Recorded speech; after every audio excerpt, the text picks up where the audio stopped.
What's up, guys? It's Epic Tales, and today I'm here with my boy AJP, and we're gonna just be catching up because AJP went AWOL on us for a while. So we're gonna be finding out what was going on and everything. But then, of course, this is a channel about books, so we're gonna be talking about books. We're gonna be talking about manga. We're gonna be talking about anything that comes up.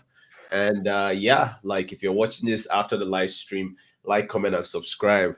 So AJP, like what's good? Like what have you been up to in terms of your reading, in terms of your writing and all of that stuff? Well, specifically, I've been doing pretty much fine. I've been reading a lot more books lately. I'm really getting reintroduced to authors I love a lot.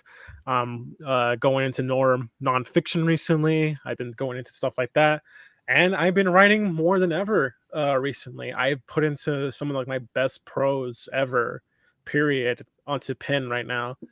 And I've been really like going into other mediums. I've been really focusing on my mental health, getting my bearings together, just really like getting back to myself, getting back to in my inner peace, following the good old, let me see if I can find them here, Yukio Mishima philosophy of living right there.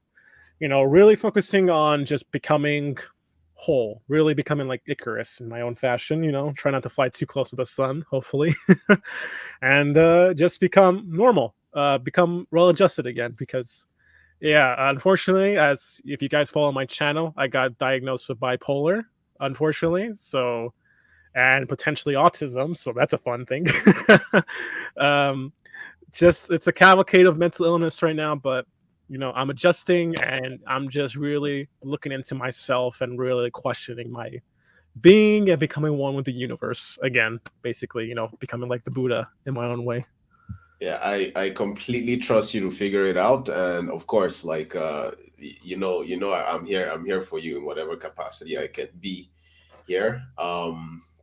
Let's start light, and then we'll go into like the more heavier stuff if we, as the conversation goes. So, what have you been reading recently?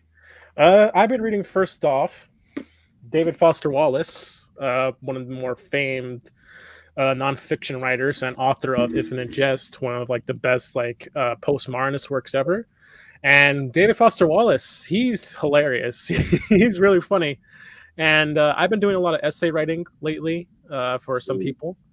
And I've been doing my own thesis and stuff like that on philosophy. And David Foster Wallace, he has a very keen sense of prose and keen sense of like literature. And he's like one of the only guys I've ever read that can make a whole discussion about the porn awards. Something super interesting. The porn He wrote an award. entire he You wrote an know, entire essay about the porn film awards, and it was like the most hilarious like 20 pages I read in a good while, because he just has like these long footnotes just making fun of like the actors and the actresses, and it's great, it's fantastic. hello, Alicia. Hello, D. Like these are people who also have channels. Go check them out, and I enjoy watching their content as well. So check it out when you have the chance. Like D just came up with a video where she had a list of her favorite people, and I could just like empathize with a lot of the things she was saying. So very relatable booktuber. Check her out. Yeah, when you say writing essays for people, like is that like is that like a hustle kind of thing? Because I remember when I first left university, I used to write essays for people and do their statistics assignments, you know, Yeah, because it is kind of a I hustle needed to thing. get, yeah, I needed to get paid, man. I needed to figure that stuff out. But yeah, and I didn't have a job for like the longest time after I came out. But is that like the same kind of hustle? Same kind of hustle. I'm trying to earn some quick cash, just trying to earn some money. And I'm reading a lot about essays, how to construct them, how to make them really more powerful and hard hitting. What makes a good essay? Stuff like that, capstone, and just adapting like that, basically, because I need money right now. You know what's silly? I would literally ask them, "Do you want an A, a B, or a C?" how And how I much think, effort and do I you think, want? I think my predict like I think there was just like one time, one or two times where like I told someone I was going to get them like a higher grade, and I got a lower grade. And there was one time where I said I was going to get someone a C, but then I got them a B. But like it was crazy. The rest of the time it was crazy accurate, man. And I just did it one time to help one person. This is before ChatGPT came out, but like I did it to help one person one time, and then like the news just spread, man. There's this guy, he can write your essays for you. But yeah, like I can totally, like relate with that hustle specifically. Hey man, post college days, you need to do what you can and do what you have to, Gotta do basically. what you can, man. You gotta do what you can. Yeah. So recently on my Discord, I've been doing read along for Memory, Sorrow, and Ice. And I know this is a book you and Narsil and even QM as well have been telling me you need to read, you need to read, you need to read.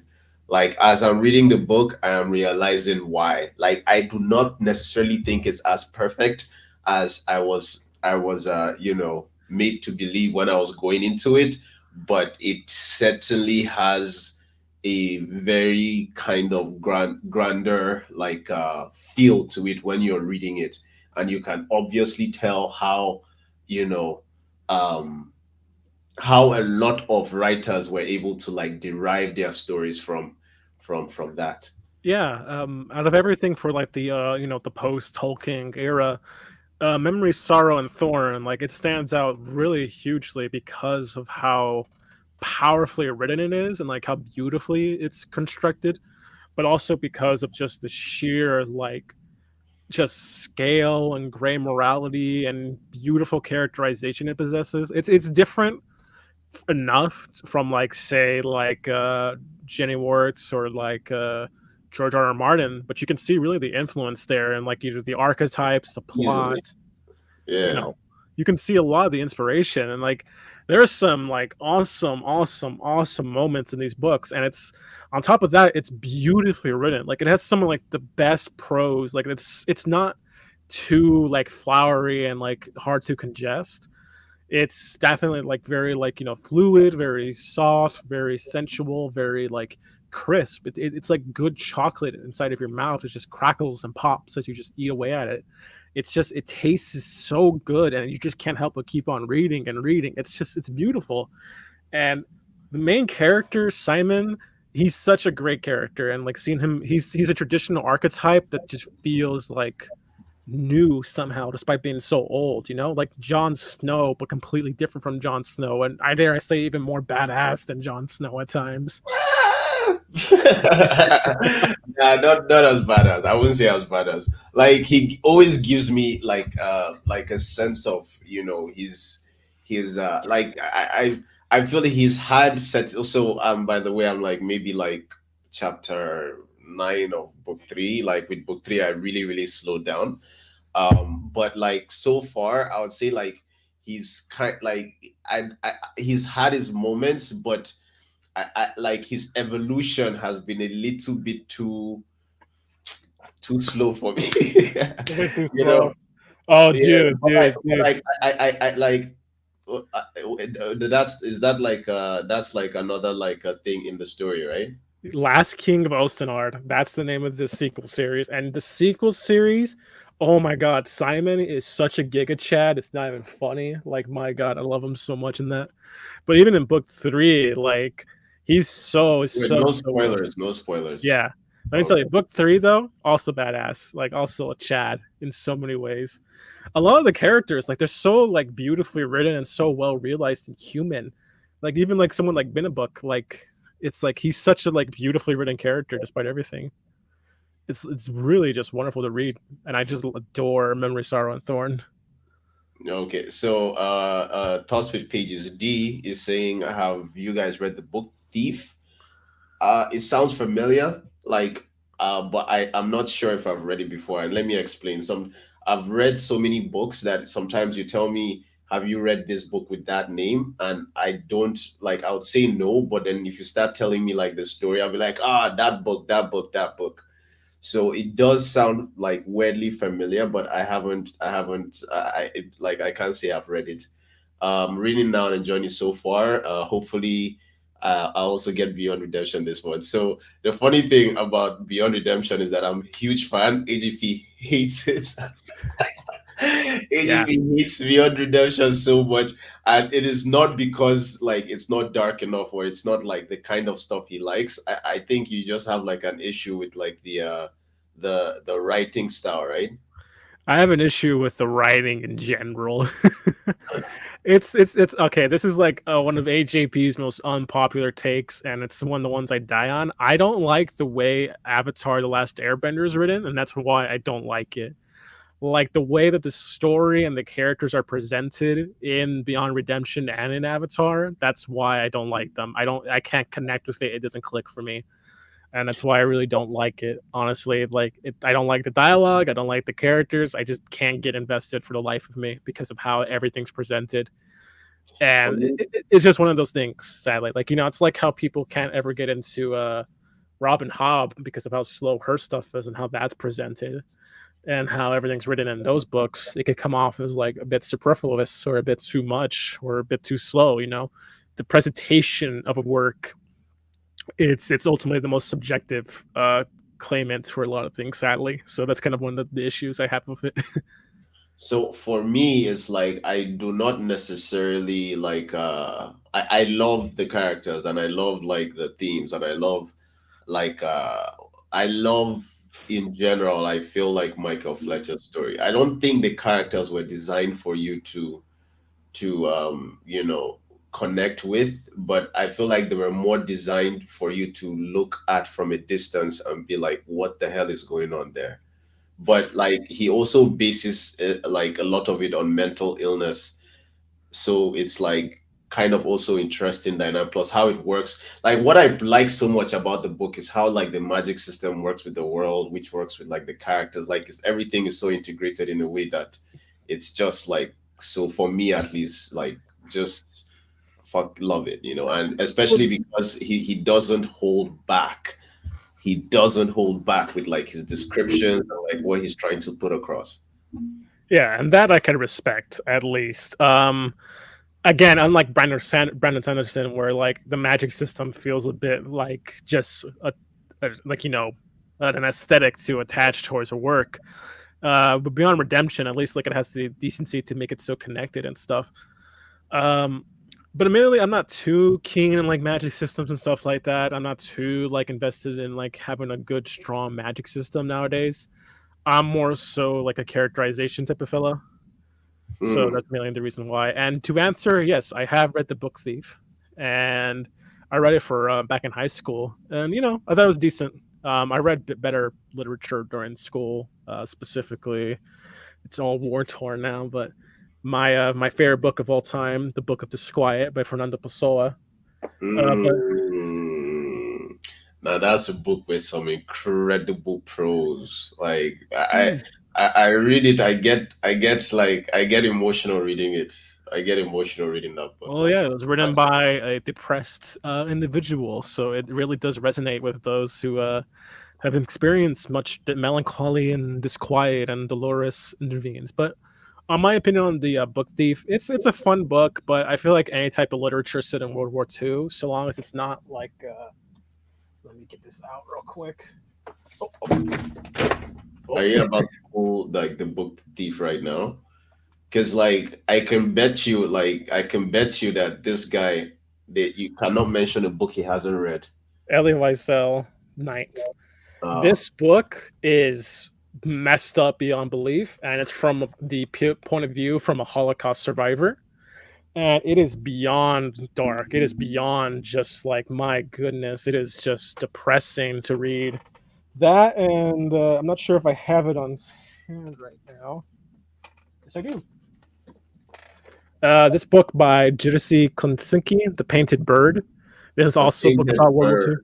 Yeah, this book is messed up. It has everything in it. It's like, imagine the worst things you could think of that happens to a child. It will happen in this book. It is brutal and it is disgusting. It's fake, sadly, but it's based off various interpretations of various Holocaust survivors and the Hmm. things they went through. So these two, Night by Elie Wiesel and The Painted Bird. Those two I think are better than The Book Thief. Mainly because The Book Thief I feel like is a bit too, it's too much for like, kids and stuff like that. It's too kind of like bogged down by that. So that's kind of why I don't like it too much.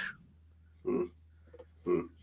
I read this book, and this one is I think is a little bit more popular. The one with the boy at the other side of the fence, where like this I don't know if you know the one I'm talking The boy about. with the striped pajamas, yeah. Yeah, boy with the striped pajama. I say the boy at the other side. You see, I don't remember the names, but I remember the stories. But yeah, I read that one in high school, and I at that time I was so fascinated with everything World War II. So I was reading like the Diary of Anne Frank. I was reading like different people's accounts of World War II and everything, and even like with the description of like the the book thief. It's still it's something I could have read, but just like got like like lost in the in because I remember that time I read so much. Well, I was just fascinated by what would drive people to act like that, and like just generally like just like the the how messed up it was. It's like like the stuff that happened. Just it's I was just fascinated by that stuff at that time. Yeah, so was I as a kid, like that level of brutality, that level of injustice and horror. It's a lot, and it's an easy way to get kids into history and stuff like that. And that's one of Yeah. the reasons I read these books in the first place. Just the sheer horror and the like terror and like the awfulness these people went through. It's something else. So the book is the book of, I think what you're asking about is the book of disquiet. Like I've read that one too. Like the prose is so goddamn beautiful, but I feel like to read a book like that, you need to be like have some kind of self awareness. If not, right, it could mess with you because it's so like descriptive in and it's written so beautifully. Like you don't if you've ever been depressed before, like like a lot of the sentiments in the book would just make sense to you, but like you need to be able to deal with that kind of stuff. Yeah, and And like I would recommend it for anyone who loves to read because it's just like a brilliant piece of art. Like there are some books I read and I enjoy the writing more than I enjoy the story, and sometimes I'm reading a book I enjoy the story more than I enjoy the writing. But it's a book I'll highly recommend. But AJP has spoken about several books with great prose, so just list them off right now. His Okay, so for me, it's The Book of Disquiet, No Longer Human, Everything with Memory, Sorrow, and Thorn, Cormac McCarthy's entire pantheon. Let's see, A Dream of Red Mansions, The Decline of the West, and A Man Without Qualities are usually the ones I think of. Thomas Pynchon and his works, Gravity's a Rainbow, I think is a masterpiece, and Pablo Neruda and his prose poetry. Those were some of like the best best prose I read, and also Anthony Burgess with like anything like The Sun. Like that book is beautifully written, beautifully. It's all written in Shakespearean prose and archaisms, and it's just wonderful to read. Legitimately, just like a masterpiece of that. So definitely give Anthony Burgess a try. Like he wrote Clockwork Orange, Honey and Bears. Like such a good author in every regard, in my opinion. And Charles Bukowski as well, and Iceberg Slim. Those guys are really good. Yeah, there was something Morcock wrote earlier before the chats, before the live stream started that, like I'm still tripping over, but I'm just gonna read it out because it's on the private chat, and it was like the sentiment may perceive and love the universe, but the universe cannot perceive and love the sentiment. The universe sees no distinction between the multitude of creatures and elements which comprise it. All are equal. None is favored. The universe, equipped with nothing but the materials and the power of creation, continues to create something of this, something of that. It cannot control what it creates, and it cannot, it seems, be controlled by its creation, though a few might deceive themselves. Whew, Yeah, whew, Karam. whew, Karam is whew. so yeah. Damn. I think that was more okay. You showed the book, right? Mm. Yep. It's The first book, that's in the first book alone of Karam, The Knight of the Swords. Hmm, And it is such a amazing book, and it's so influential for literature of and course. manga too as well. Like if you're a huge Berserk fan, like this inspired Berserk. Guts' whole design, like missing the eye and the whole metal arm, based off Karam. And like Haram as a character, he's so wonderfully written. I think he's like one of the best that Moorcock ever wrote. Period. Like he's such a beautifully human character with like follies and griefs and glories, and he's just so well written. He's like he's so just, and he has such a cool power. Like he can see like 42 dimensions and like the entire multiverse in his missing eye because he has a jewel inside of it that he hides with an eye patch. And it's like, wow, that's so stupid, but it's so cool. Like my god. That, that I feel like that's like kind of gotten off like Norse mythology for Odin. Yeah, a little bit. There's a lot of Odin like, has something like that too, where I think he had to sacrifice his eye for some wisdom. yeah, he sacrificed his eye for knowledge and everything like Yeah, that. Whereas Karam had to be tortured and R-worded by some people in order to get that. This happens in the beginning of the book, okay? Like legitimately in the beginning of the book. All right, I'm not spoiling anything. This is like what happened to the okay. guy in like Oh, the first 20 pages. Okay, he has it rough. yeah. But like, And so by the way, like just to make it clear, so when usually a lot of my character analysis, this is AJP's voice if you haven't recognized it, but he's the one that did the Judge Holding, which recently went well viral for my channel. And he did the Berserk as well. So if you're a Berserk fan and you want to understand Guts and Griffith's character a bit more and like the relationship that is just like so iconic in like manga and I would say literature as far as I'm concerned right now, then you can check out that character study as well. Like AJP does such a great work at breaking down these characters and articulating it. Although when I'm doing the editing, I have to cut out a lot because I suspect AJP is schizophrenic. But yeah, like it's always fun to work with him, and hopefully more projects in the future. hey man, I'm diagnosed bipolar. It could be very well bipolar schizo. Who knows? Like yeah, Hey, I'm very manic with my thoughts, very like, like here's like the thing and here's the, well, there's the hypothesis and the thesis. Like I just can't help it. I love talking about books and I love like exploring them and just like really like discussing their value. Like even for an author I think is a bad writer like Michael Moorcock, I think he has a lot of value for like his prose, his bro, storytelling, you his cannot say everything. Moorcock is a bad writer because it's just his dialogue, man. It's not But just his like, dialogue. which It's is just like so subjective. how things happen. Like these are really big ideas that kind of get executed lamely sometimes, or don't really make that much sense, or like like he has a lot of flaws as a writer. And being perfectly frank here, like Jerry Cornelius, these are some of the worst books he ever wrote, and I still love them to death because they're so goddamn cheesy. But like they're really lame. Like they're You like super lame. so you like Moorcock because he's a bad writer. Is that what you're saying right now? It's like it's a mix of like he's a good, as he said it himself. I'm a bad writer with good ideas, but I'm better than like a bad writer. No, like a good writer with bad ideas. Basically, that's like Ah, his whole sentiment.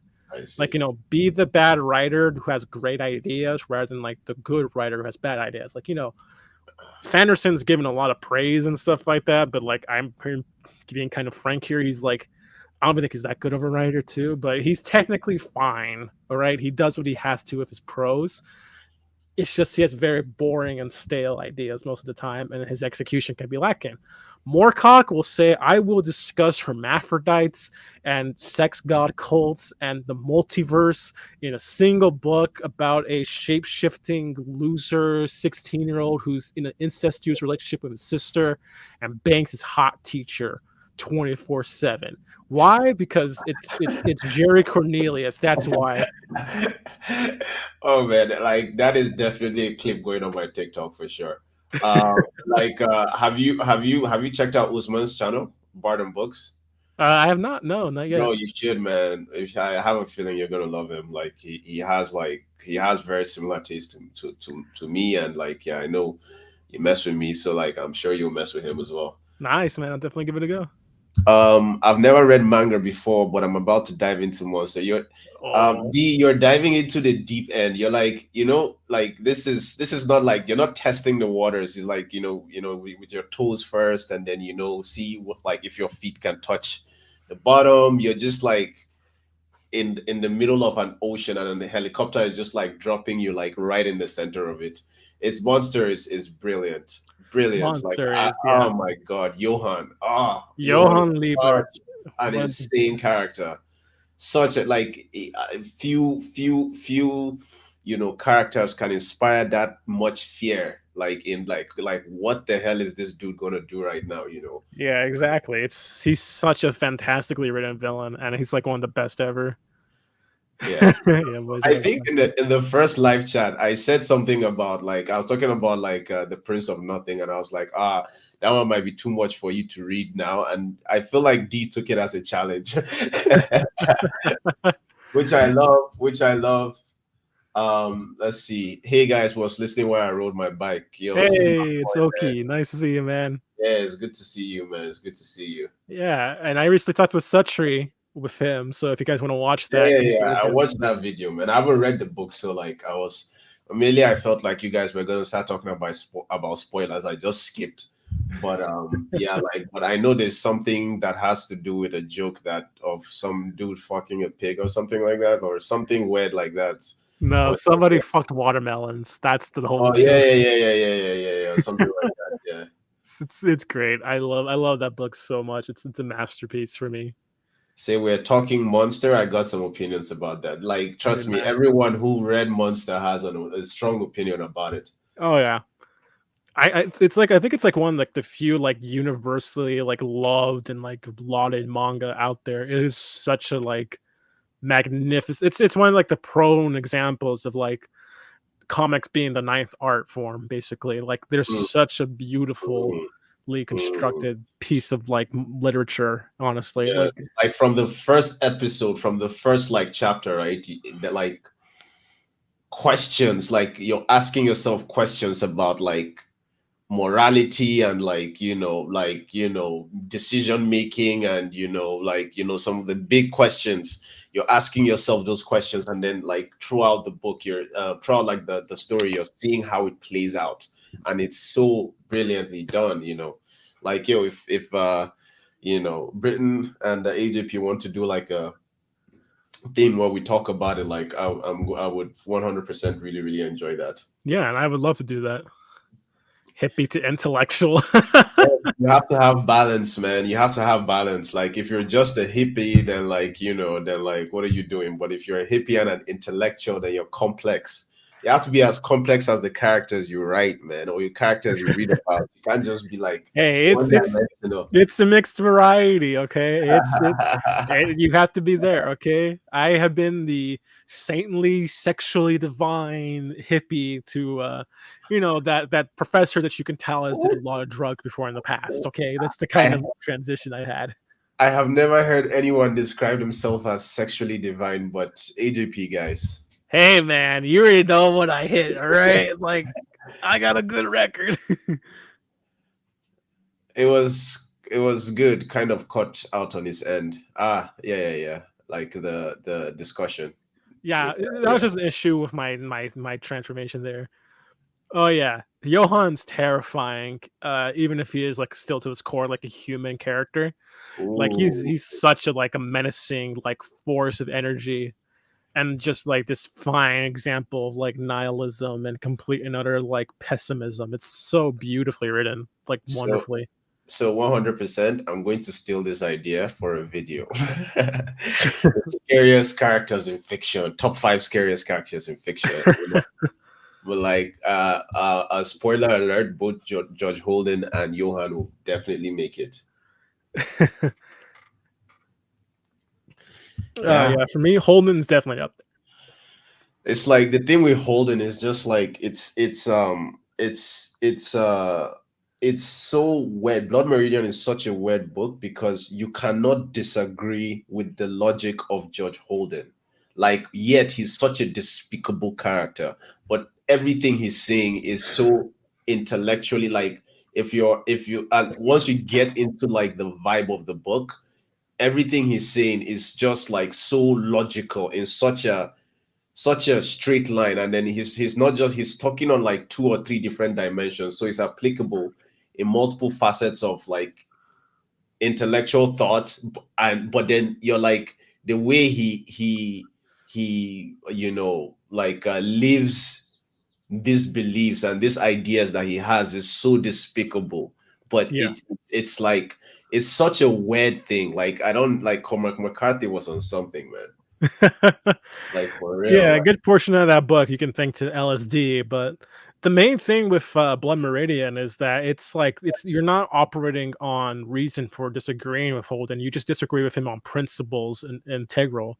You know, like these, like yeah, he says morality is like a sham and everything like that. But to the core of it, the whole point of Holden is that it's intellectualization of like what's a subconscious endeavor, which is mhm, violence itself. And with that violence, you basically counteract that with with like morals, principles, stuff like that. You're defining it because of like your own edict and stuff like that, your own cerebral consciousness essentially. hmm, hmm. So I have an inner hippie too, AJP, with a dark streak. You're in the right place. You're in the right place. Look at me. I'm Hey. a hippie as well, and I try to be an intellectual. So I want to be more like AJP when I grow up. So we're just being out here, being humble and everything. Uh, Me humble, that's funny. well, you describe yourself as sexually divine, so Yeah, I like was gonna say you're let's not not talk exactly that about humble. humility when it comes to you right now.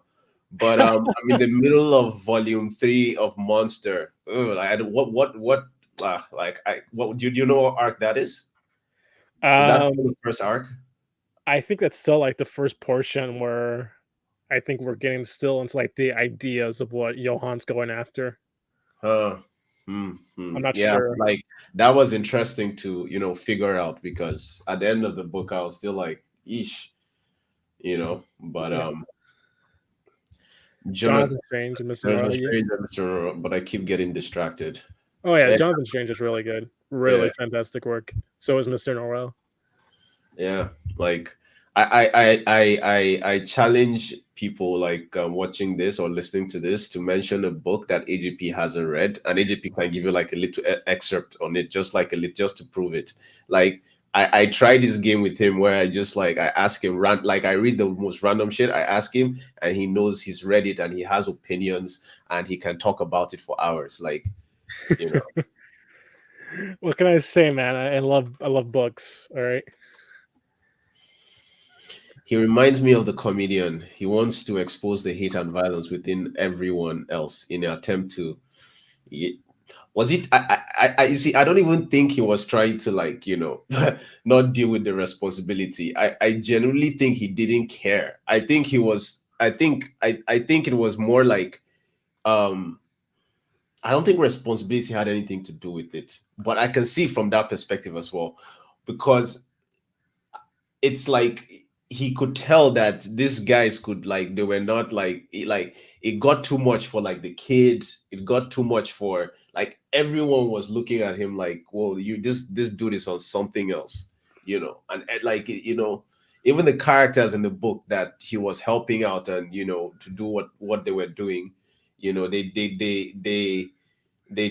thought they could see how strange he was, and yeah, like, but yeah, maybe we should have another discussion about it because I don't know, we talked about like for like about 2 hours on it, and after that I was like, it feels like we just started, like we barely Yeah, scratched the surface. So barely like scratching the surface and everything like that. And I still have I'm still working on my big blood meridian analysis too. So I have a lot of thoughts to share about that too. bro, you can make a channel just on Blood Meridian, like right consciousness, just on Cormac McCarthy and like Yeah, on Blood Meridian, because bro, you have so much perspective, and some of it might be schizophrenia, like straight up, but like it's still like it's very interesting to listen to. Loving it, D. Just find to find the other volumes physically. Yeah, oh yeah, yeah, that's an issue yeah. with fucking manga. It's always a pain to actually get copies. Like I'm trying to get physical copies of a Goodnight Poon Poon, and that's been a nightmare. Mainly because of how obscure Asano can be. and like they're always super expensive too. Like it's never like a cheap like used ever. It's like $23 more than the Mm. original asking price, and it's like, well, what the hell? Like they never make me. Yeah, like it's not just difficult to find, it's also kind of expensive. Like Yeah, I've been looking so hard to get there's a collection of like the Berserk like first couple of volumes, like up until the end of the Golden Age. I don't know if I even want to get more than that, because I feel like the like in my development, because I started reading Berserk very young. I feel like in my development of understanding story and understanding what I like as like someone who enjoys stories in general, I feel like everything up until the end of the golden age arc is, oh my, it's like it's so like so integral to like the kind of like consumer of stories I am today.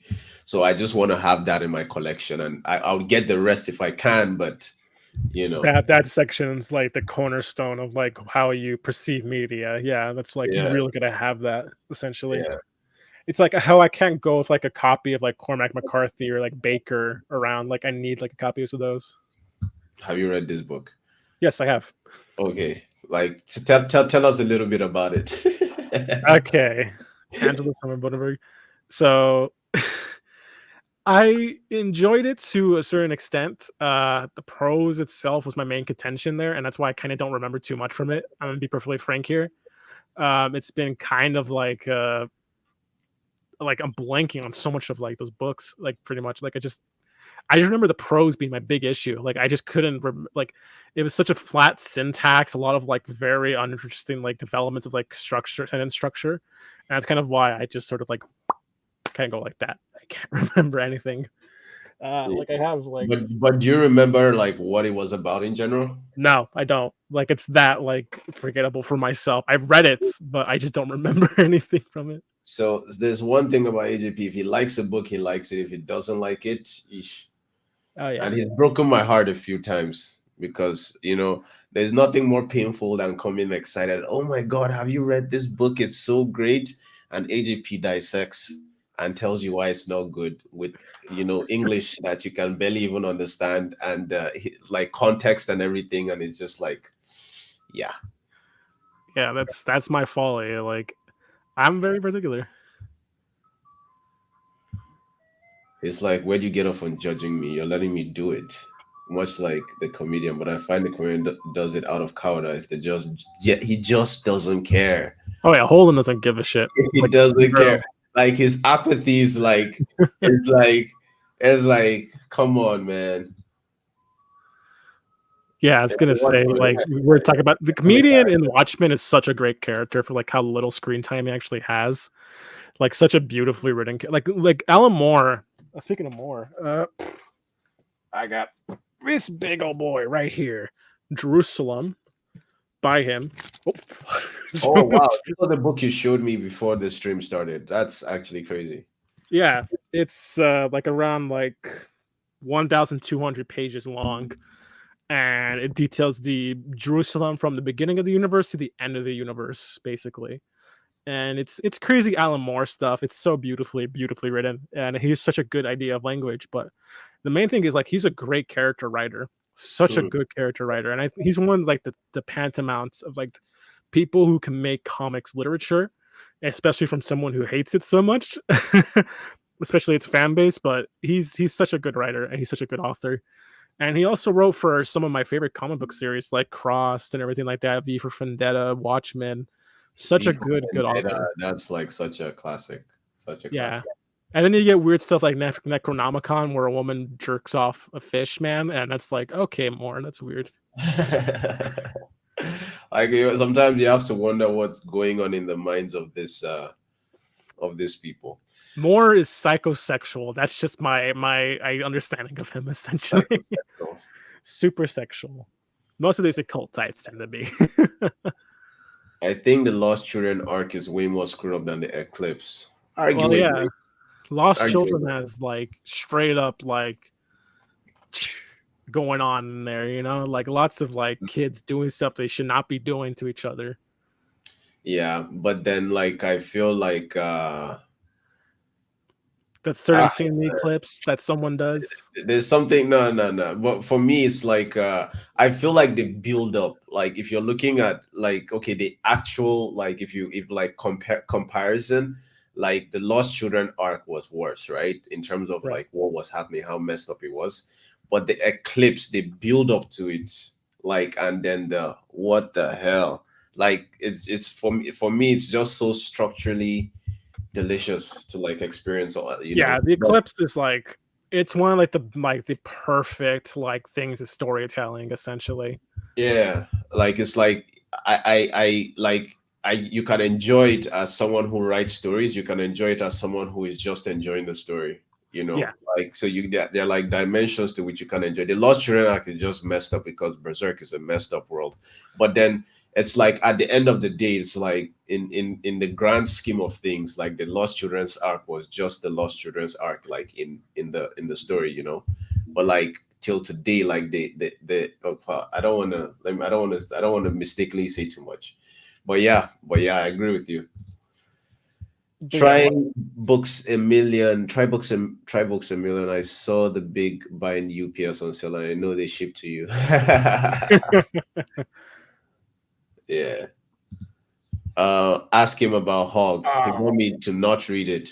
Is Hog the one you were making fun of the other day on the Discord? On the no, on the author? Hog was the book I did a live reaction to because it was the most disgusting book I ever read in my life. Oh, yeah. I remember that one. I remember that one. I remember that one. I remember That that one. Like, yeah. that book, I wanted to see your live reaction reading it because, like, good lord, the opening page alone will push you toward the brink. Okay, it doesn't help that I think the author himself. Now that I'm learning more about him, Samuel Delany, he's in support of some certain organizations, and it's making me think, okay, it kind of explains why he's so graphic with this stuff. Because, Hmm. good lord, this stuff is disgusting and it's horribly described. Horribly. I mean, like, the Yeah, no. prose is Please, too please, good. please don't get into it. It's like, No, epic. You don't understand. He's no, too bro. good of a writer. I watched the video. I Yeah. watched the video, so I know. So I'm saying, I beg you not to, like, talk about it here. But like, Yeah. I'm but the not gonna prose go was into insane. detail, but he describes like tastes, smells, flavor, like and he makes you go through that, and it's like, oh, like if you're like me and you can really get into like a book, like you can taste the things, you can start having your mouth water. Stay away from Hog. You will gag and you will throw up. Like it's disgustingly visceral and awful, and it's terrible. But And the I prose still though. think it's literature. But the prose. The prose, though, oh yeah, prose is definitely good. Like he wrote one of my favorite science fiction books ever, Delargan, and this book is beautiful. It's a masterpiece of prose. It's absolutely it's about a schizophrenic and his journey through a post-apocalyptic like magical world, and it's like such a beautifully written book. And it's like imagine the prose from this book inside a book that's meant to shock and disgust you. Like it's a horror show. It makes you want to die. Wow. Remember saying Holden's views, the guy got some demented science experiment or something like that. Yeah, Yeah, yeah, it's yeah. like an It was just messing with alchemical everyone. It was just messing with menagerie. everyone from start to finish. Like Blood Meridian people, like highly recommend to read if you can stomach it. It's next level. But yeah, Yeah, I feel like it's very important literature because the point Cormac McCarthy was trying to make needs to be understood. yeah. And if you don't yeah, if you can't read it, then give it some time and try again. Read it so you love it. Yeah, read it till you love it. He just hates the industry. Oh Who's yeah, definitely. Yeah. Moore hates the industry. It's deaf, and I can get why. He's like Ennis and Moore have perfect reasons to hate the comic book industry. It's such a like a hackneyed thing nowadays. Ah, man, I love, like, D is tech is definitely a masochist. Like, and I love it because so am I. Yo, I was D. telling you about this book. I was telling you about this book. You need to try it. Spare Cuts Through Water. Oh My yeah, you told me about that. Yeah. I've been My reading some of it God, actually. AJP, like I need you to read it because I've never read anything so experimental. Well, I no, I can't say that. I can't say that. But I've never read anything so experimental, like work, like so well. Like Nice. you should really should read it. The writer is so talented, it's stupid. And it's like his first, I think it's his first book. 'Cause, like if my first book is anything like that, like I will just like I would my God, The like pride you would feel. Like, yeah. well, like I would just like I don't know if that would be healthy for my ego, man. But like Oh yes. Uh, though I think Moore's heartbreak over being screwed out of Watchmen and V for Vendetta soured his relationship with comics forever. Enjoy. Yeah, and the same thing happened with Ennis with when he was publishing The Boys with DC for a bit. They really like screwed him over bad, so that's kind of why he kind of hated them a lot.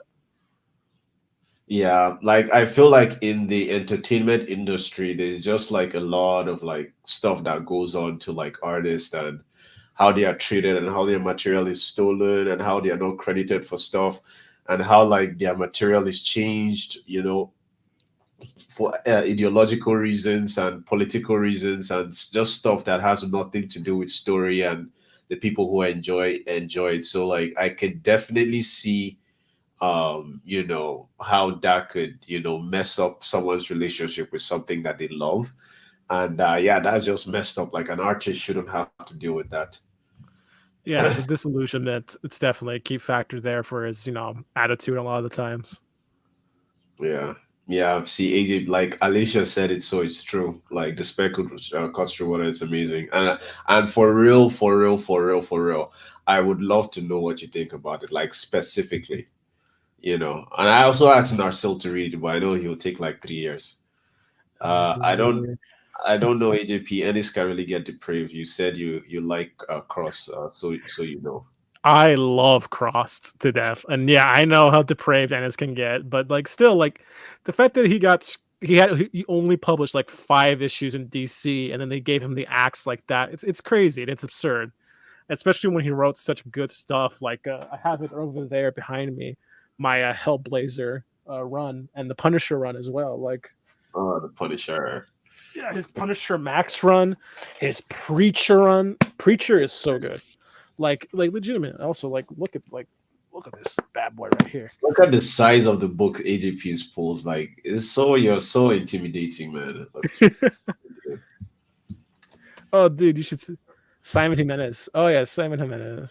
Sword Cuts Through Water. I don't think give it a try then, because Jimenez sounds Spanish, and usually Spanish writers have like the best prose. Yeah, Carlos Ruiz Zafon. yeah, Carlos Ruiz Zafon has like beautiful prose. yeah. Like the prose is too much. It was too much for me.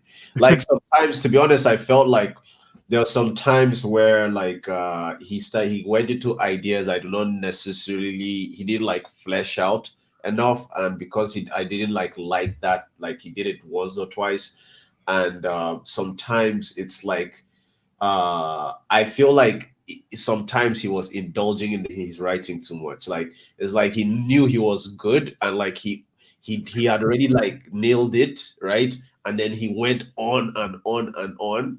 And I'm just Yeah, like the picture is already too clear. Right now, it's like this extra stuff you're adding it's not adding to the picture.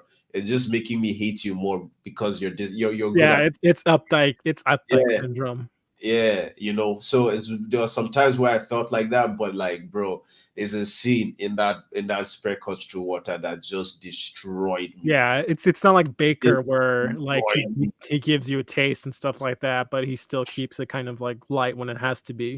Uh, Yeah, okay, so yeah, I'll definitely see how Jimenez is because I'm critical of like even purple prose, like actual purple prose, not like Name of the Wind, which people consider purple prose. Which if you think no, Name of the Wind's purple it's prose, so you're a fucking idiot. No, you're not. no. It's a Name of the Wind is not. Name of the Wind is so is very good prose, but it's easy to. It's not like I didn't have a headache reading it at all. Like I yeah, read it once. Like I don't remember like going back to like reread a line to understand the context and the idea and the themes he was trying to insert into it.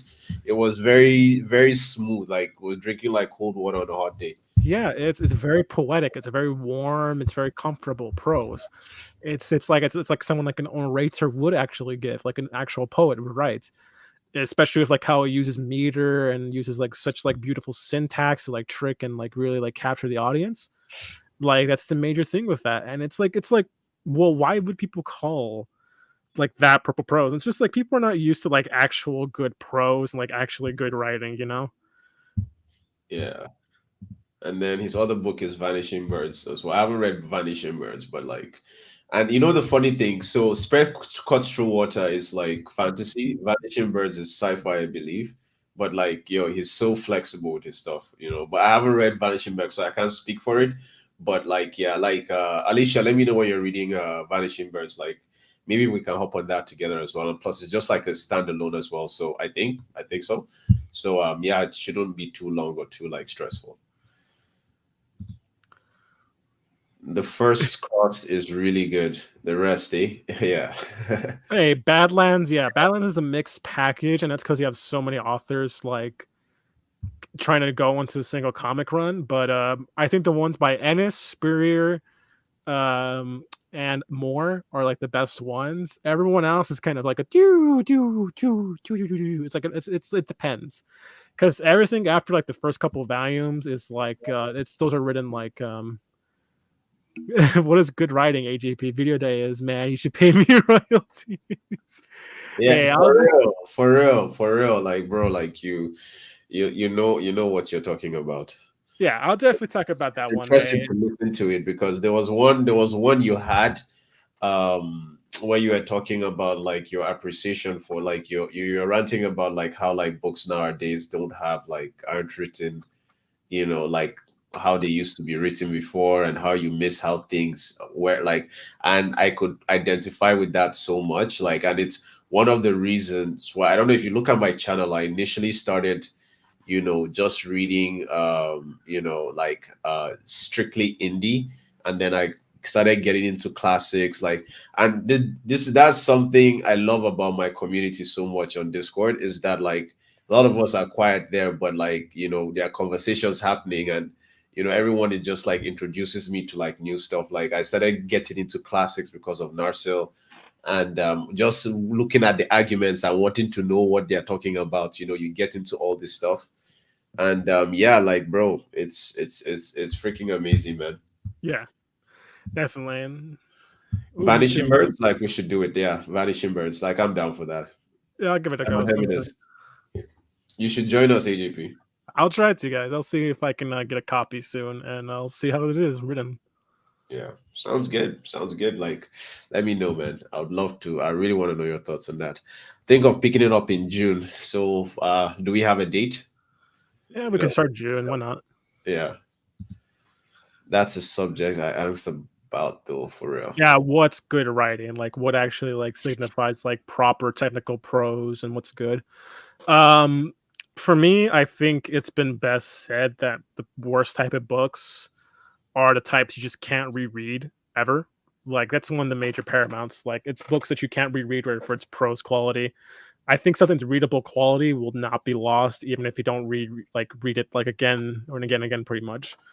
Like if you don't have that investment, that's where a book fails. And but it's gonna be a question of like, okay, what entails that? Like, what entails good writing and what entails because we can talk about what entails writing in general, but um, a lot of times people tend to think like English class is kind of useless, but it's not. A lot of the lessons taught in English class are why these books are, legacies, why they're immortalized. It's why you're still talking about David motherfucking Copperfield and Charles Dickens in the modern day. Like, there's a reason why this prose, this dialogue, these type of works stay immortalized. It's because of what you were taught in English class. Like foreshadowing, subconscious, shifting a POV, stuff like that. A lot of literary techniques people lose and don't understand.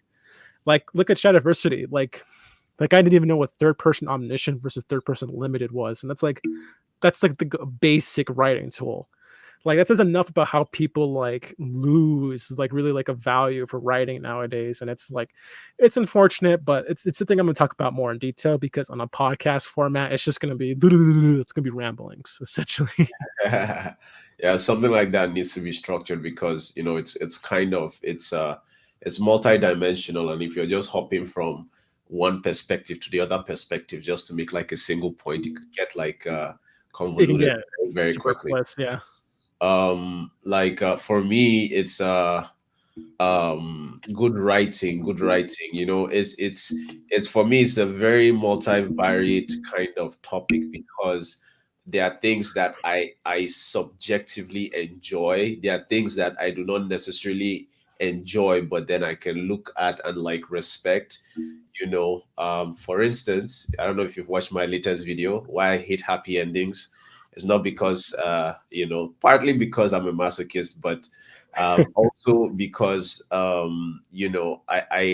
love ending. I love. So one thing I hate, right, when I'm reading a book I enjoy, is the idea that, God damn it, the story is about to end. Like if I'm reading the book, I'm enjoying it, and I can see the pages as they are getting less and less and less and fewer, I start getting anxiety. When you give me a happy ending and the story just ends there, it's like, you're cutting me off my supply, man. Like I'm a crackhead and I need my crack type situation. So I like it when even after I drop the book, things for me to like you've left things for my mind to like carry the story on in my head, and then in my head I'll be writing fan fiction and I'll be trying to explain things that were left unexplained. Like I like when the story lives on after the book, but that is very subjective. Some people read happy endings because some people like happy endings because they don't get closure in real life and they need it in their books, they need it in their stories to like get that feeling, which is fine, but that is subjective. So it's like good writing, and I'm just talking about it from a very subjective perspective because when we get into the objective things, I think AJP would kill it there. But like specifically, if we are talking about like what I like and why I like it, like in terms of what I subjectively categorize as good writing, then I can go on and on for days. But yeah, let's see. This is to your point where you're talking about how it's taught. I think how it's taught is the issue. Yes, and I've seen a video about this, about how, like the way English literature and, like reading and all this stuff is like brought forward towards children is makes people discouraged from reading it. Like, you're giving kids things that they are not interested in, they have no interest in, and just like the way the school system makes it, um yeah, like there's that could be like a whole video on its own. Most English classes depend on mostly the professor slash teacher's love for the books. Yes, I feel like you learn more when the teacher is passionate about it. Of course, that helps. AGP, look like you have some thoughts on that. The main thing is I actually disagree with that. I think the main issue is not just like how teachers present it. It's also a case of people's just natural investment and their overall interest in a lot of things school related. And it's like Dave Foster Wallace talked about this, and I use Infinite Jest a lot to teach kids and stuff like that. It's a matter of like getting kids into something that they really just don't care about, and you need to make them care. That's kind of the major issue that people have nowadays. And it's like, oh, but guys, look how cool like these literary like like I was self-taught. Like I didn't come to like like an epiphany about how good books are until I read this book, until I read the Book of Disquiet. And I saw how good the prose was, how the writing spoke to me. And then I started considering other books that I didn't give a chance. And I started like rereading them and stuff like that. I start like really thinking about them more. Like But AJP, when did you read that book though? How old were you when you read the Book of Disquiet? 13. Bro, like that's not normal, bro. Like, Mainly, I was like a lot of kids. because I get your point, but like, bro, like that is far from normal. I know. Like But I so it's was like like a lot of that's kids. like specific to your experience of it, because I feel like I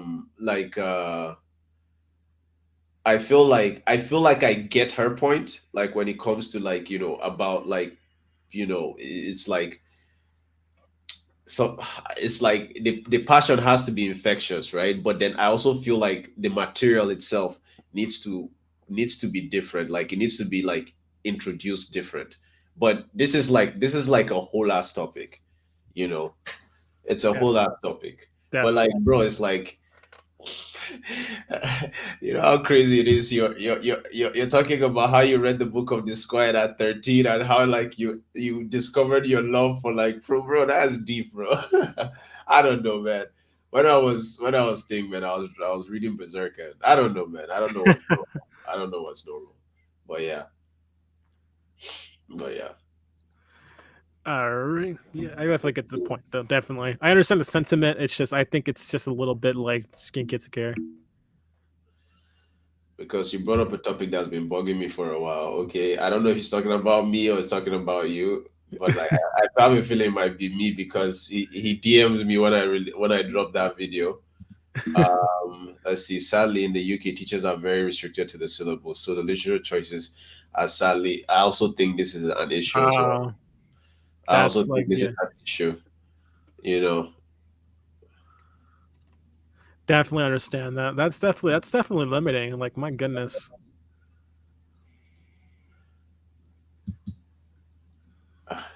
I personally have a gripe with Ian's argument about how we're getting dumber. Oh, right I on. think we are. I don't know if that's like I don't know if that's like I don't know if that's like a variable in like in the equation, but like as a separate fact, I think yes, as human beings, we are getting like I think we're getting more socially aware, but not like in person, like because of the internet has made communication so easy. But like I feel like the level of intellect is dropping. Like people don't even respect like spelling and like English in general anymore. I just yeah, I don't know, man. I think we're getting dumber. Like I've listened to like people in like the 1950s talk like off the streets. Like you go to a random person like in the 1950s and the 1960s, like back when it was black and white basically, and you interview them and they sound very articulate and intelligent. But you go to like if you do that on the streets today, you hear all sorts of slangs, and then you hear like ideas being regurgitated to you that you know that have baked ideas that I don't know, man. That's just a personal thing. Maybe I'm getting older. Except for the Aristotelian classic Danelle, there just being absolutely bitter and frustrated people. I've always hated people, so I'm not really surprised. But talk about your Talking about happy your ending happy video. ending video. Well, like I did like within I feel like within the first 2 hours of writing it, someone wrote me like 4 paragraphs about how my idea is wrong because I start the video by saying, oh well, like it's subjective. This is how I feel, but then I'm presenting my points as if it was facts. And because of that, like, you know, I'm wrong because happy endings can be written in a good way and sad, tragic endings can be written in a bad. But I was like, dude, I never said it can't be. But yeah, I'll be happy to like get and have a full ass discussion with you. I know your point. I know your like whatever you're gonna tell me is gonna be like way more intelligent than that comment, but which is makes me excited for it. So like yeah, I look forward to like discussing it with you. Formatting is also a thing. Like my little brother, for example, didn't like reading until I showed him graphic novels. Yes, like this is yes, like it's like you need to like present it in a way where stories Yeah. are interesting and you know create an association between storytelling and writing because like all stories are written first. You know, you can leave things at the novel stage. You can carry it from a novel stage, turn it into a screenplay. Even if it's a movie, it's a script that actors have to read out for like it's all writing and you know they needs to be you know they needs to be like it needs to be given to them in a medium in a way where like it's interesting. If you want me to do the happy endings video, please do, and then I can just make a cameo in the video. It's like I agree with everything she says, you know. Such a Like wonderful insight yeah, there. just like because like it's like I'm not like hitting on anyone who like likes happy ending videos. You know, like for me it's just more like okay, I have a YouTube channel, I have opinions, here are mine. So AJP, like let's address something I'm sure that like is important for you and you to address right now. Um like I know that like you've been away for a while and like people have been worried about you. So we've already gone an hour. Like I've been having so much fun, but it's already an hour. But anyway, like do you want to talk a little bit about like where you've been, what you've been up to, and yeah, like anything like you like the people to know. Okay, so the main reason I've been gone for so long was I was in an abusive relationship with a certain someone I thought I could trust, and that's really eaten away at a lot of myself. I've been through a lot of recent depression episodes. I've lost my jobs. I've become homeless multiple times. I've been physically, emotionally, and psychologically abused. I've been hurt and used a lot by this individual. I'm not going to name them. And unfortunately, talking about them here, they might stir some trouble, but that's the truth of the situation. It was a very toxic dynamic, and it ate away an entire year of my life. And I'm trying to recuperate essentially, and that's why I've been gone. And um, it's the scars are still there, and I still am suffering a lot. Like just a lot of ramifications from what she did to me and the stuff that's happened to me. And the main reason Epic probably brought it up is because I do have a GoFundMe down below in the description if anyone wants to fund me there. But I'm not really talking about that because it's just abuse is. I never thought I would get abused. I never thought I would go through something like that and go through like the trauma and the sheer like escalation of like how bad things got and be gaslit, manipulated. It's harrowing, and it's definitely given me some new voice for my writing and for everything I went through. And it really makes me realize, just sort of like doing all this writing, doing all this reading, it's really helping me cope a lot with what I went through. And um, I don't want to like woe is me, but I'm still fucked up. But I gotta say, at least the sex was worth it. That's what I can say. Like what kind of pivot was that? Like I'm nodding my head like what, we're here with you, brother. And then but anyway, we are here for you, brother. Like a lot of Yeah, people have been asking me what's been going on with you, and I just thought like, okay, why don't we do one of our classic live streams and have fun and then yeah. bring it up. And yeah, like the GoFundMe, the link to the GoFundMe is in the description. Support your boy. We all love him. We want the best from him. I don't know if you've read his book yet. It's called Anarchy. Like this guy is talented. Yeah. Like I will eventually do like a full review for it. But right now I'm reading it and it's an incredible book. He's so talented, and it's for him to be going through something like this. I only hope that it makes him a better writer and Oh, a better definitely. person It and definitely everything. has. Like, So yeah. yeah, and I'm gonna say to you victims out there, to the people out there who've gone through what I've gone through, it does get better. And so long as we have true friends around to wake you up, like Epic's been through it with me. Like he's known what I've been going through, and he's been helping me out a lot.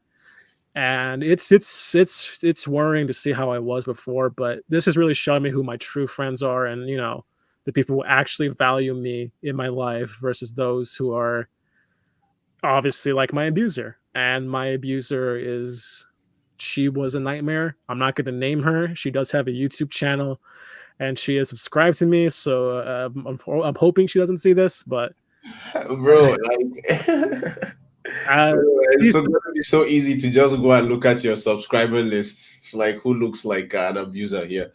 But but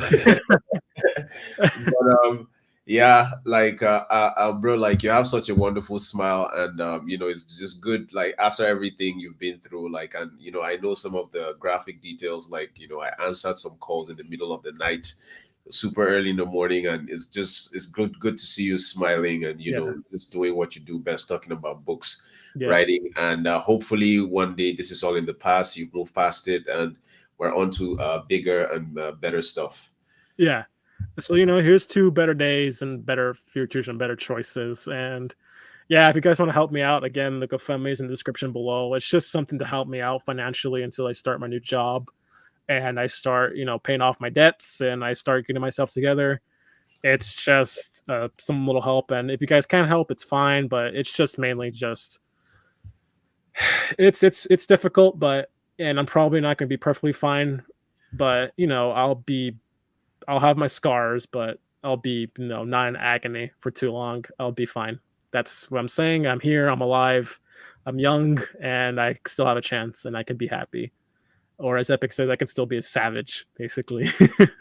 No, trust me, this experience is only gonna make you stronger, bro. Like, Definitely. only Yeah. gonna make you Scars, stronger. they heal, but they'll stay. But I'll be better soon. So again, go follow me down in the description. Let's go back to the comments. Let's see what people are saying. Just have you at the background give a goofy smile, wink, and a thumbs up. Bro, I'll edit it. I'll put the light. I'll make it look dope, man. Just like when you're making the video, let me know. I'll get it done for you. Why have you become a hip professor? So probably I think it's AJP you're Yeah. talking to, and yeah, why have you become a hip professor, AJP? I love working with people and I like teaching them about stuff and I like making teaching things fun. That's the main thing. Like I think that's where my teachers failed me. They didn't make it fun enough. So I want to be that type. I want to make learning fun. That's my main thing. Like, here's all the cool stuff and here's how awesome it is. And I'm not a touch. Ah, yeah, like I'm sorry to hear that, D, as well. Sorry about that. Yeah, Yeah. like 10 years, man. Like, wow. Yeah. But you're doing amazing. Like, we love you. We're here for you. And yeah, like Yeah. I'm Thank you so much. just happy that, like, when I think of you, I think big beautiful things, and I enjoy your channel. You're creative, you're smart, and like, just like, it's a pity people have to be like that, and other people Yeah. have to put up with that. But Yeah. yeah, I went through a friendship like that, very troubling.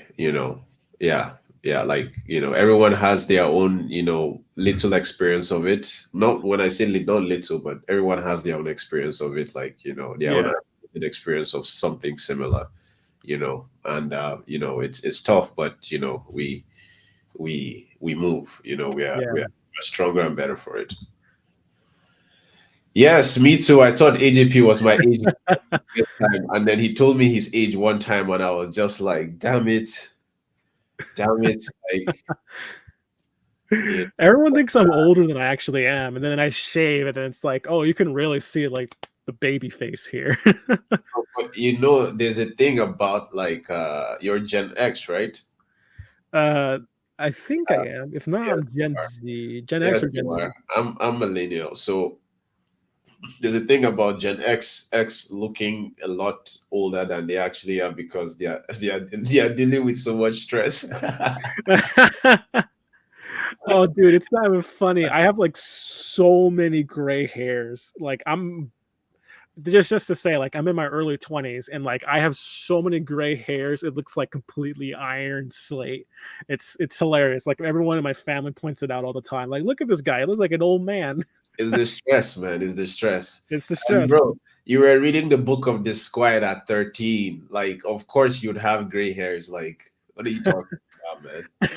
Like, if you didn't have gray hair, then that would be the question. It's like, how doesn't he have gray hair? How You know? doesn't he do it? How does he do it? Yeah. But yeah, like the book of Book of Disquiet.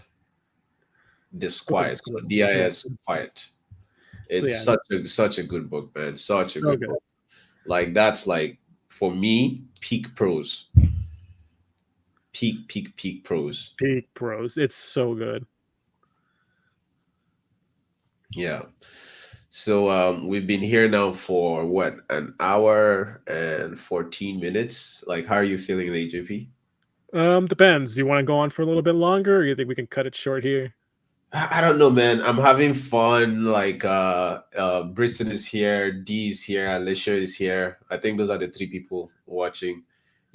Like I just, yeah, like I'm having a good time. Like, and but Yeah. then I'm conscious of. I saw you yawn a little bit. It got me a little bit insecure about my Oh ability. no, no, don't worry, don't worry. That's just like it's cold in here, so I'm like really like Ah, yeah. ah, It's like as I'm bored. No, I'm having fun. I'm really liking this. I like getting back into talking about books. This is the big reunion and everything, and it's like it's good to just be back in an environment I feel more comfortable with and really like settling in again and just relaxing essentially. Like this is like my own kind of nice therapy and my own sense of like calm for me.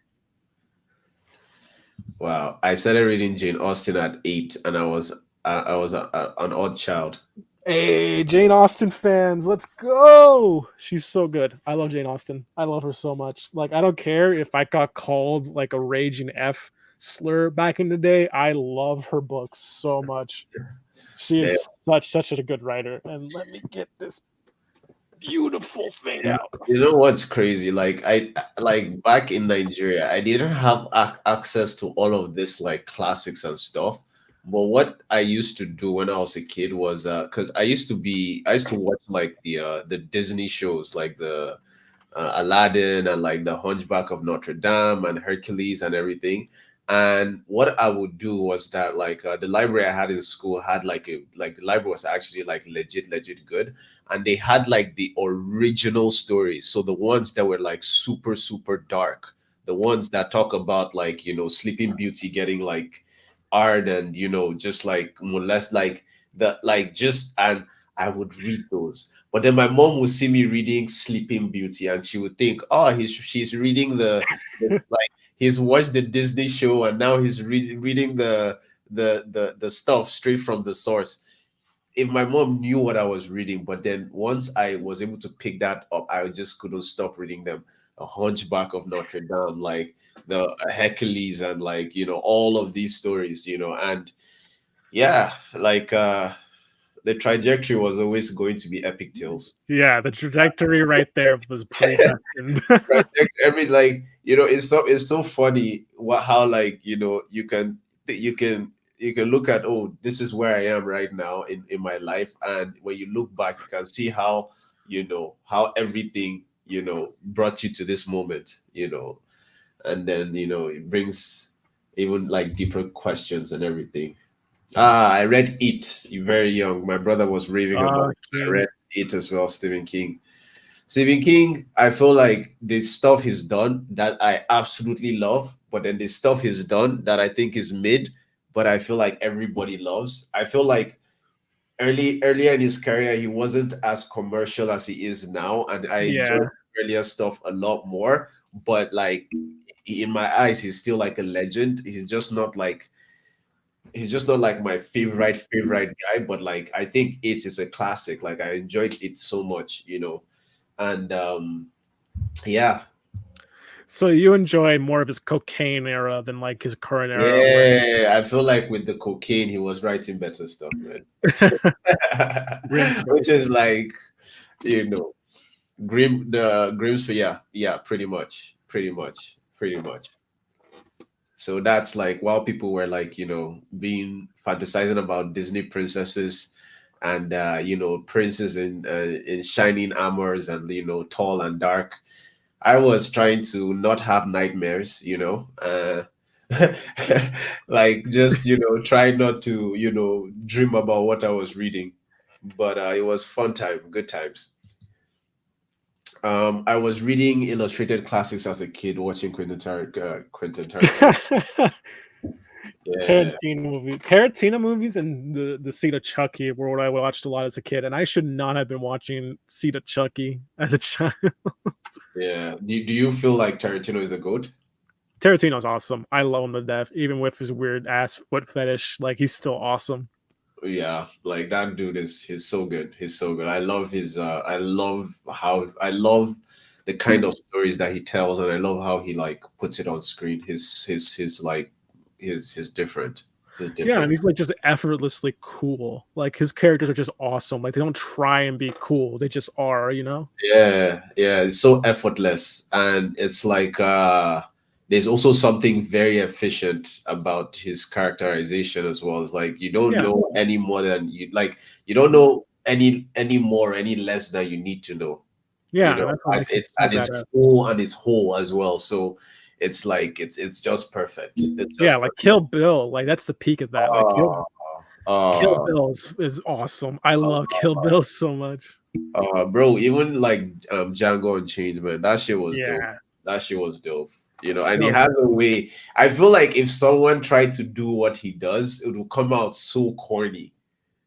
Because it's like, even when Jamie Foxx's character Django started becoming more and more like confident, he will yeah. have these lines that he says before he like pulls the trigger and stuff. I'm sure Jamie Foxx had like a good, like his action skills and everything played a big role in making it good, but I cannot imagine any other director like writing that stuff and it not coming off as corny. But with Tarantino, it just comes out as dope as Oh yeah. And that's the thing, like you in the early 2000s, you could see really like the lamest aspects of like people trying to influence Tarantino and like inspired by him, and they just don't get what makes it cool. Like, like the dialogue is way too try hard, or like the ideas are way too weird, or the storytelling is just garbage. They don't really understand like what makes Tarantino so effortlessly cool is that he doesn't really like try to be cool. He just writes fun stuff. Like he's like a kid that like really enjoys like, like boobs, TV, sex, violence. Like he's that type. It's like a kid like that, and it's genuine. That's yeah, what I think makes Tarantino very so good. important, genuine. And Yeah, his understanding of storytelling is also freaking insane. yeah, Like he was breaking down like in the video I was watching like 2 nights ago. He was breaking down the scene. It was the Joker, the scene in the Joker where they were at the talk show, and then yeah, he just like goes bat crazy, and he was explaining how like like no one can connect with the Joker, but throughout, and like the TV presenter, that was Robert De Niro, like his yeah, character was not like wasn't the worst character. He was like just like a Jimmy Fallon or one of those guys, but everybody in the audience felt his satisfaction when the Joker blew his brains. Like, yeah. and that is just so weird because it's like, what, like, how do you even start to dissect that? Like, how do you start to dissect that? Because anyway, that's another like really good, well told story. Yeah. Is this the one? This 11/22/63? This is the one of the hotel? No, that's The Shining. I think 11/22/63 is the one with the time travel aspect in it, and with involving JFK and everything like that. I Um, read that one. I'm gonna be frank here. I didn't read that one either, mainly because the whole concept of time travel is just not something I have interest in. So I kind of didn't read it. It's so messy, and I've only seen it a few times where it has been pulled off correctly. Yeah, But like 12 Monkeys. That's really good. Axe of Cain, I think, has interesting like time travel mechanics, even though I don't like Axe of Cain. That has interesting time travel shenanigans in it. But yeah, usually with time and like temporal manipulation, like it's unless like you have a keen understanding of like that type of graviton aspects there, like it just really gets messy and it gets kind of stupid a lot of the time. there was like how like you've read like the first law, that idea of like how like buyers, like, well, and let me not spoil it, but the buyers thing at the end, right? Let me just Right. say that. So that same kind of thing, but then in this story, um the main character was fighting against the god, and then like that god like fight like vicious battles, like there are like 3 4 books about like how this guy is just like going after this god and everything. And then there's a time like traveling sequence that took him back to the past, and in the past the god told him, yo, like in the future I want you to come at me. So it's kind of like twisted, but then it's just kind of like when the personality of the guy, I forget the name of the book, but then the personality of the god, like you're just like, it makes sense. Like the god in the book was like the most interesting character. That's some God of War logic. Yeah. I was raised on horror. I was watching films like Children of the Corn at 5, 6 years old. Probably explains why I'm a bit twisted. Hey, nothing wrong with being a little bit twisted. Sometimes we gotta have that there with us, you know. Yeah, like we all got scarred somewhere, and we enjoyed the scarring process so much that now we try to relive it over and over again. So, what is the Book of Disquiet? I don't feel like I feel like you should just read it. For those who are not aware, like it's a journal from a depressed guy talking about how depressed he is, and it's like some of the most beautiful writing you'll ever read, ever. Period. Yeah, That's about the sum of it. It's such a simple concept, but it's executed so well. yeah, yeah. Well, like Britain thinks it's nice.